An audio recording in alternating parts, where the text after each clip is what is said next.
Naalarma ang Bureau of Fisheries and Aquatic Resources o BFAR at Philippine Coast Guard sa panibagong panghaharas ng China sa West Philippine Sea.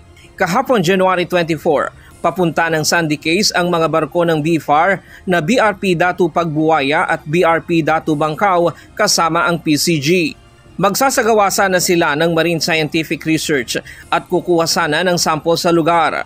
Ngunit habang patungo sa lugar, nakaranas sila ng agresibong pagmamaniobra mula sa tatlong barko ng Chinese Coast Guard na may bow number 4206, 5103 at 4202. Sa video, makikitang muntik mabangga ng CCG vessel ang barko ng BFAR. Mabuti at takailag lamang ito kaya hindi inabot at naiwasan ng banggaan. 4 na maliliit na bangka rin ang idineploy ng CCG upang gipitin ang dalawang BFAR rigid hulled inflatable boats na maghahatid sa mga magsasagawa ng pagsusuri sa lugar.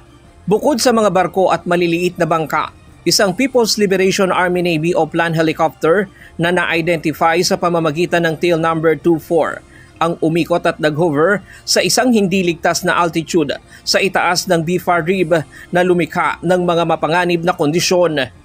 Dahil dito, napilitan ng BFAR at PCG na ipahinto ang kanilang survey operations at hindi nakakuha ng mga sample ng buhangin sa Sandy Cay.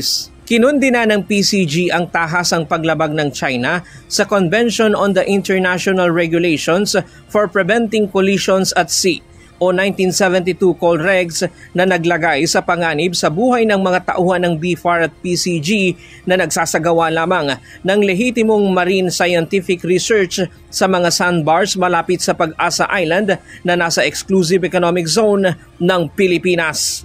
Ryan Lacanlale, UNTV News and Rescue. Diyos ang aming sandigan, serbisyo publiko ang aming pinahahalagahan.